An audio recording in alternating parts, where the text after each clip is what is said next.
break it down for another team that's in the SEC right now, obviously, the Tennessee Vols from VolQuest, Brent Hubbs. Brent, appreciate you making time on this Portal Monday, man. Let's just get right to it. What do the Vols need to do in the portal to improve upon this season?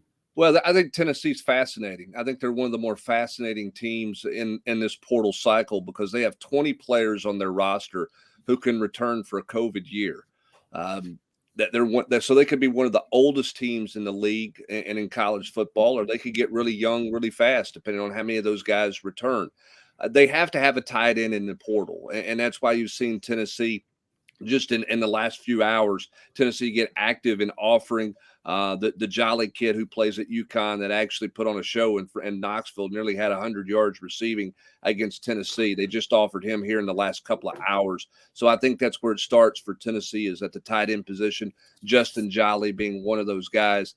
They can take up to 2 tight ends in this portal cycle. And then you look on the offensive line, do you need one? It depends on how many of those COVID guys come back. Same thing for the defensive line for Tennessee. So I think they're going to be active in the portal. But, guys, it's going to really depend a lot on what these COVID seniors do. And Tennessee's got to have some answers from those guys sooner rather than later because you can't wait in this cycle. How do you handle that, Hubbard, if you're Josh Heupel? Because these are guys, if they're COVID guys, they're probably graduated. They probably can transfer somewhere else and play right away, even if they transferred once before. Do you have to be kind of harsh at a certain point and say, hey, we need a spot? Well, and I think overall, Andy, this is the hardest thing for college coaches because college coaches don't get told no, right? Particularly at the Power 5 level. You need more money? Fine. You need more resources? You need another analyst? When's the last time guys are getting told no? And then you look at the NFL, there's a reason most NFL head coaches don't succeed as GMs because they have a hard time taking some of the emotions out of it and saying, I want everything. So if you're Josh Heupel, you can't, if you're going to flip your roster and you're going to continue to develop young guys, you probably don't need all those guys to come back. It's probably not in your best interest for all those guys to come back. So how do you handle that is a great question. Do you tell guys, hey, I think it's in your best interest, you probably head on elsewhere? I think that's what happened with Brandon Turnage, who's a guy who went into the transfer portal. I think he felt like his opportunities weren't at Tennessee, and I don't think Tennessee was really overly bothered by that. Same for Warren Burrell. Tennessee's got some young bodies in that secondary that they need to get on the field because what are we seeing today, guys? How many sophomores are going into the portal because they've been somewhere 2 years and they don't feel like they're playing enough? That's the challenge for head coaches around the country. The management of the veterans, hey, I want them all back versus do I take a chance on losing young players because they're going to sit behind a veteran for another year? Well, that was kind of leading to the next thing I wanted to ask you, Brent, because right now a word you're hearing a lot or a phrase you're hearing a lot is roster retention this, retention that, and how it pertains to the portal. Is Tennessee going to have to be fairly active on that front this portal cycle, or do you feel like they're in good shape there? No, I think you have to be active. I don't think anybody's in good shape with what we're seeing out there. look at what's happened today. Look at all of the quarterbacks that are going in the portal, and I think you have to have a plan going into this week, going into last week. I think November is very different than it used to be. You got to find out who, if I lose a veteran guy, do I feel like my young guy can step in and go right away and we don't miss a beat there? Or do I really have to fight to keep the veteran guy? Or I have to fight to keep the guy because it's going to cost more money to replace him than I want to spend or I can spend, or I don't feel like I can get better than what I have right now. These are all the things that coaches are dealing with, which is a real shock and a real challenge for them because it's not just about going out and getting 25 guys every year anymore. And it's never going to be that way. And those who adapt to this the best are going to long-term make it. And I think there's a balance between it all, right, Andy? You got to have young players you develop. You can't be the John Gruden free agent team in college football where you just take a bunch of veterans every year out of the portal. But you have to hit in the portal. Florida State was sitting where they were prior to Jordan Travis's injury because of what they hit in the portal, the 2 receivers, Jared Verse. So you've got to hit it, but you got to be careful that you don't overdo it, and you got to be careful that you don't underdo it because you've got to assemble a roster that gives you the best chance to win the following year, but also doesn't deplete you for 2 years from now because those veterans end up running off a bunch of young players. Hubbard, what are the chances that Walter Nolan returns to East Tennessee? Oh, that's a great one. That's on the general's quarters today. There's a lot of topic and a lot of discussion about that one. Again, anything is possible, but I mean that guy's a commodity, right? I mean his phone's blowing up today. His people's phones have been blowing up for the last 48 hours when rumblings got out that this was going to happen. So I think anything is possible with him. I think I don't think he's going to go back to A&M, but it is a little bit interesting, Andy, in that Sean Spencer has been hired as the defensive line coach in College Station. Walter Nolan visited Florida a couple times with Sean Spencer down there, so he knows Sean Spencer. Again, I think Walter's leaving College Station. I think that they're uprooting as an entire family and probably getting out of there. But at the same time, too, you just in this world you never know.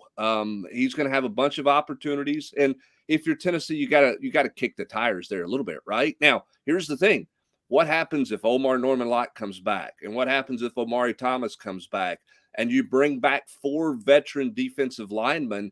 Does Walter Nolan look at that and go, "Wait a minute, I'm going to be one of 7 in the defensive interior? Is that where I want to go?" We saw a kid leave Georgia and go to USC because he didn't want to be one of 5, right? I mean, and he wanted more money. So there's a lot of variables in play there with Walter Nolan. That one's going to be pretty fascinating to watch because his recruitment coming out of high school was one for the ages to follow for sure.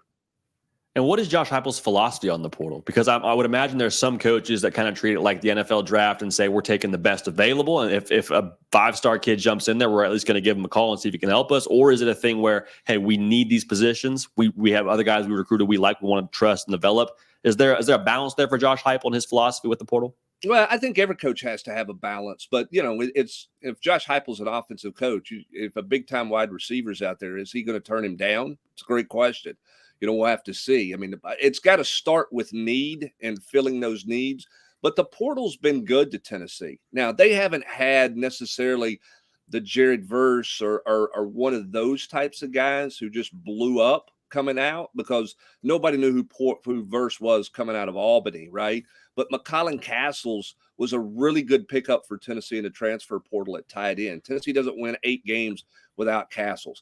Keenan Peely was going to be a starter before an injury. They were beyond elated where they were with that one. They've had a bunch. John Campbell steps right in from Miami. You're talking about Miami earlier and their needs on the offensive line. Well, that's a guy they had in their roster who left. He stepped right in and played at Tennessee up until the last couple of weeks when he had injury, but he stepped in and was a plug and play guy. So I think it's a combination of things. First of all, you got to have need. You have to address your needs. Then you're sitting there, and again, coaches don't like to get told no, so you get a little greedy from time to time, right? If you can get a toy, guys have a hard time turning those toys away. So we'll see what the next 10 days or so brings for Tennessee. One non-portal question for you, but of course they all lead back to the portal. Guy who came to Tennessee from the portal, Joe Milton. Do we know if he's going to play in the bowl game? We don't. He's been in the building. He's been practice. He's been working out, doing those things. I mean, Andy, he's from just outside Orlando, and you're getting ready to play in Camping World Stadium in front of all your friends and family. It's hard for me to see him not playing in this game. Now, you can argue, does it benefit him? I don't know that he could go out and play really well against Iowa, and that changes the narrative that the scouts have about him. At the same time, I don't know if he goes out and has a horrible day, if that changes that narrative. I think he's got enough tape out there and tread on the tires that the NFL knows what they are, what he is, and where the shortcomings are, things they need to work on, and things they want to see from him in individual workouts, meetings, scouting combines, those types of things.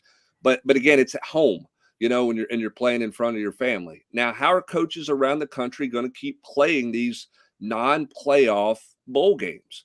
Is it going to be a reward for your veterans? Or are you going to have that youth movement where you play the young guys and you get a jump start on seeing where things are and build some enthusiasm and build some team things moving into the spring?